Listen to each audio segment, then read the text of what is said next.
I, 26 male, bought my wife Amelia, 26 female, a dress that she has been wanting for a very long time.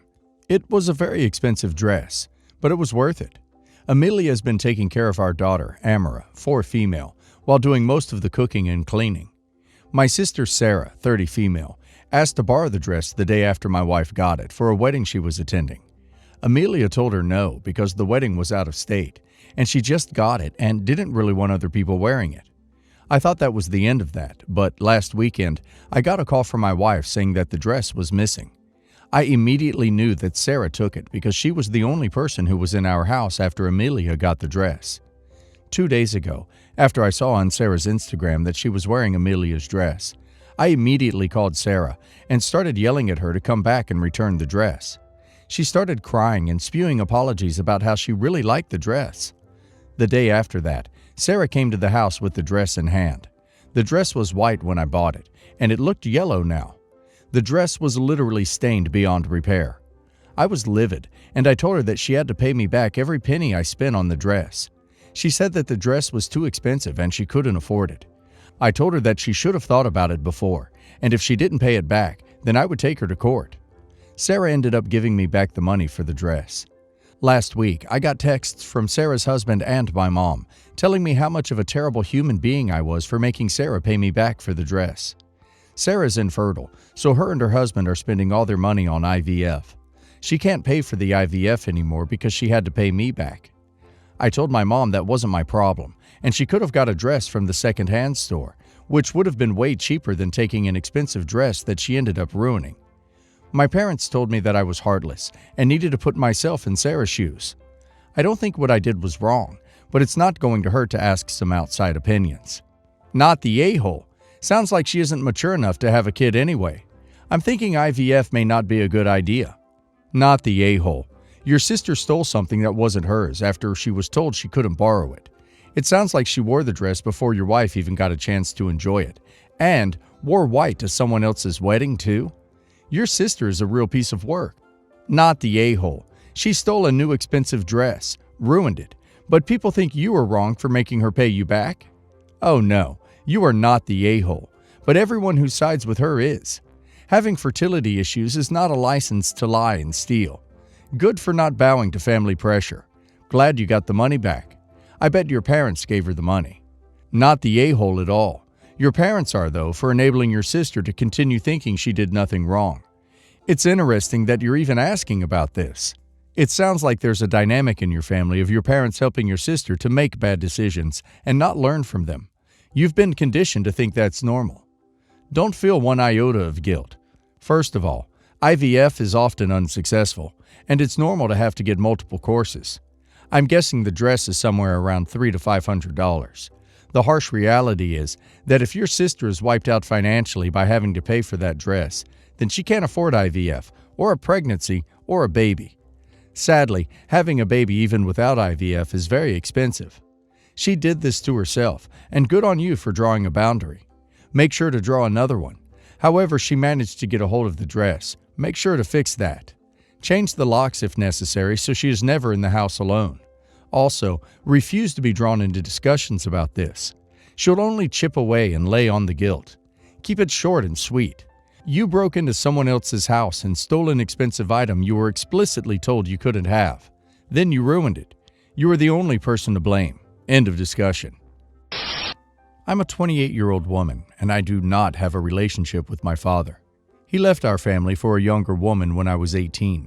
I haven't had any contact with him in all these years. He tried to accuse my heartbroken mother of parental alienation, but I quickly shut that down. As a lawyer, I lead a hectic life. I live with my partner of 4 years, who has a 5-year-old daughter. Her mother is not in her life. She left my significant other and their baby for her sugar daddy, and I've been raising my stepdaughter as my own since she was 1. I hope to adopt her one day. She's my little girl, and I love her with all my heart. Well, last night I received a call from my grandmother crying over the phone, telling me that my father suffered a massive heart attack and that he's currently in the hospital. I was informed that he will be undergoing a complicated heart surgery which will render him unable to take care of his daughter for a while. His wife passed away a year ago, so he needs someone to look after his daughter. My grandmother is in a wheelchair, so it's not possible to take care of her. She said that my father wants me to look after the girl. I told her that it wouldn't be possible. I have a very busy life. We get home really late. It would be impossible for us to take care of another child. Significant other's parents live 5 minutes away from us, and they look after my stepdaughter while we are gone. Later, she handed over the call to my father, who sounded really feeble and weak. He said that his daughter needs her family and that I should step up for my sister. He said that I was already doing so much for a girl who isn't really my blood. He was perplexed about the fact that I take care of my stepdaughter, but don't care about my own sister. I said that she could stay over with his close friend Brad's family. He is retired and lives with his wife. They have plenty of time to take care of her. I don't have the time. I can't take her to school. We don't have a spare room. I've never met her. My stepdaughter is on the spectrum and doesn't deal well with new people around her. I can't subject her to living with a stranger for a month. My father then tried to guilt-trip me into visiting him in the hospital. I honestly don't have the time to do that either. Am I the a-hole for refusing to take in the girl for a month when she could just live with other people who actually know her and have the time? Not the a-hole. He left the family when it suited him, and now he wants to be back in your life when it suits him. That's a big nope for me. Even if you didn't have your own daughter to raise, you wouldn't be the a-hole. But you do have your own child to raise, and you need to do what is best for her. Not the a-hole. Your dad hasn't been a part of your family for 10 years. Him and his daughter are strangers. This isn't your concern anymore than some random person on the street is. Not the a-hole. Those that leave their family behind for a new one don't get to circle back later when the crap hits the fan. Usually, and correctly, the door gets slammed behind them. Nevertheless, your sister is family and innocent, so to the extent you can, be careful that she's cared for. Don't let that child suffer any more than she already has. Basically, my mom passed away in May after a long illness. We miss her, but she's not suffering anymore.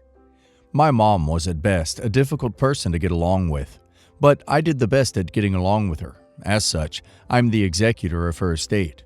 Mom was married 4 times and managed to essentially hoard these men's money and died with a net worth of about $3 million after all the medical stuff will be settled.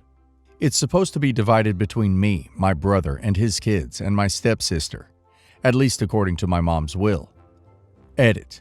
I have 2 half-siblings who spent a lot of time with my mom when sick, who were specifically excluded from my mom's estate.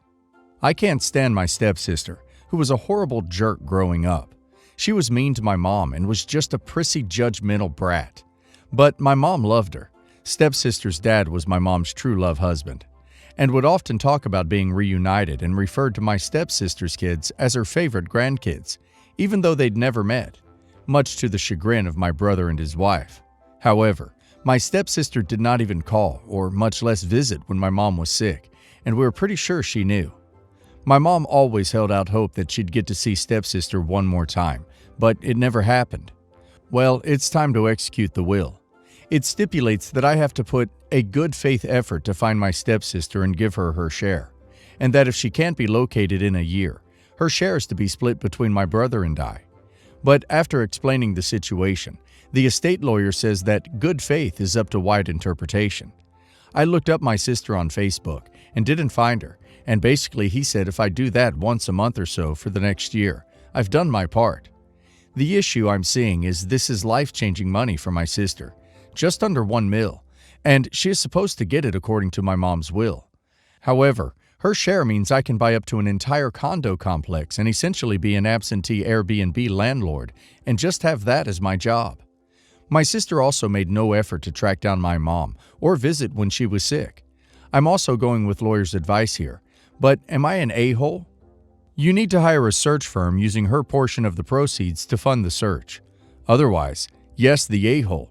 Your mother didn't earn the funds, and presumably your stepsister's father earned the funds. Doing the legal minimum isn't what I would call good faith. Everyone sucks here. When I started reading this, I assumed your intention was to share the inheritance with your other half-siblings, who had been cut out of the will, despite spending a lot of time with your dying mother. But I was wrong. Not only are you trying to subvert your mother's will, but you are not even doing it for a potentially ethical reason.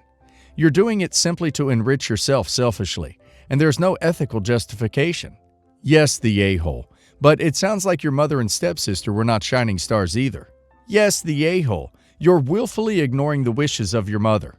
If the roles were reversed and you found out you had been stiffed out of $1 million, you would be livid. You've already stated that your real reason behind this a-holery is to be an absentee landlord. So add laziness to your list of attributes, and we have a fully verified a-hole. Long story short, female 39, married to male 42 for 19 years before we got divorced. This was a Muslim arranged marriage. We have 4 kids, female 13, male 15, female 16 twins. Before we got divorced, I had found his mobile phone and seen some strange messages from someone with some explicit comments about nights out and how they are looking forward to meeting up next. Name on the phone was generic Alexi. I left the phone on the bed and went and spoke with a friend of mine the next day, who also knew my husband, and said he would find out who this Alexi was after work. Turns out Alexi was a man, and my husband had been having an affair with him. This was outside their workplace, and they were co-workers. Confronted my husband, and he told me that the only reason he married me was to get his parents and family off his back, and that he had been seeing other men over the years, Alexi for the last 3.5 years. He said it was a relief that he could finally tell me, and that he wanted me to stay with him so his family would not cut him off along with the kids. Kicked him out and filed for divorce. The divorce took a few months, and he did fight it and tried to keep the marriage intact. This was a sham marriage from the start. At one point, he told me not to tell the kids why this was happening, and just tell them that our marriage was not working out. I told him they have a right to know and told them about the affairs and the reason. His parents asked me, and I told the truth. His family have disowned him. His extended family have disowned him, and his kids will not speak to him. He can't return to his country as homosexuality is against the law, and he risks being arrested. He told me I have ruined his life and that he has no family anymore, and he is on his own. I told him it's not my problem, as he used me for then 19 years, and that I was nothing more than an instrument to keep his family at bay because of his orientation. His friends have called me an a-hole for exposing him to his family and community, and making him an outcast to everyone that he cared about, and making his kids resent him and want nothing to do with him. Edit. Update. For the few who seem to be posting it was a forced marriage, it was not, and we had spoken all the way up to the wedding. He had many opportunities to walk away, and I could have been shown a different suitor. The kids asked for the reason, and I was not going to lie to them. I don't know about most people, but I'm not going to lie for someone else, and my kids deserve to know the truth. Not going to let him twist things. His parents and mine tried to mend things, and the only way they would stop was when the truth was told. They are still in the lives of their grandkids, and they love their grandparents. They just don't speak to their dad, because to him, he is a cheating piece of crap, in their words, not because he is gay. Not the a-hole. It sucks that he was outed, but it also sucks that he used you for 19 years to hide that he was gay. He played you for 19 years, living a double life. He does not get to throw in your face he used you and then expect no consequences. He can be the victim at his own pity party. Not the a-hole. I sympathize that he could not come out in a conservative Muslim family, but he had no business manipulating and deceiving you, and denying you the chance to find a happy and fulfilling marriage. He made choices, and he can live with the consequences. Yes, the a-hole. You want to get divorced? Fine. You want to intentionally destroy parental relationships with the kids? Not fine. You knew what would happen telling the kids. Was he a bad father? No. Then you did it out of revenge. May karma spit in your face. Yes, the a-hole. Not for telling anyone he cheated, but for outing his orientation. You outed him, knowing full well that he would be isolated and disowned by his family for being gay. You did it for no other reason than destroying his life. You stated several times that it was an arranged marriage, a complete sham from the start, so there was clearly no real love between the two of you. You had 19 years where you could have left, so obviously you were using him for the same reasons he was using you. If you wanted to blame infidelity for the divorce, by all means, do it, because that is what happened. But there was zero reason for you to tell everyone that it was men. Fiancé, 29 male, wants to take my 28 female, cousin, 18 female, on our honeymoon. Am I the a-hole? My younger cousin just moved in with us. We've been living together for over a year now. Cousin has been with us for about a month now. A mutual decision that I thought was very sweet of him to agree. She left her family, aggressive father, and poverty in Mexico, and we are helping her jumpstart her life here. She already has a job and we will not charge her rent. I agree with this. I'm overall very happy to help her and so grateful to my fiancé for helping too. We are getting married soon though, and neither she nor I have ever traveled outside this continent. Our honeymoon will be a Mediterranean cruise and then a stay in Spain and Morocco. I'm so excited to see places I've never seen before. He and I always try to show her around town and pretty spots she's never seen before. We take her shopping, etc. However, he recently suggested that we take her on our honeymoon trip. We as a couple have never gone on a trip together, and when he said this, I was like, I don't know. I get where he's coming from, trying to give this girl a good life experience so different than her life has been. I love my cousin very much, and I wish to help her in any way, but I want this trip for us.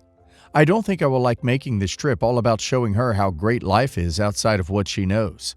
I feel guilty if I say this because I know she's always wanted to travel, but this was supposed to be our trip. I already felt like he was trying to cheap out and giving me a fun experience by booking a cruise that would do all the places I want to see quickly. He can be very stingy with money sometimes, but when it came to my cousin, he will spend it. Sometimes I'll order food from like DoorDash or something, and he'll complain that I'm spending too much. I kind of agree, so I'll do like twice a month. But the other day she wanted an instant printer like the pink Instax, and he bought it for her from Amazon in less than a minute. It was like $160. I feel like he doesn't see me as someone he wants to do things for. Like I'm just a reliable friend who doesn't ask for much to be happy. Ugh, not the a-hole. And honestly, I'd be worried about your fiancé having something more with your cousin. There is no way no one else needs to go on your honeymoon with you. That's ridiculous. It's your time to celebrate your union. Not the a-hole, and your fiancé might be too fond of your cousin. This is weird. Not the a-hole. Honeymoon? What the duck? No one else should be there. You can make another trip one day for the three of you.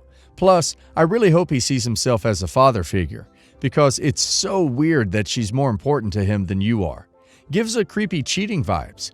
Doesn't mean they did, but someone maybe wants it.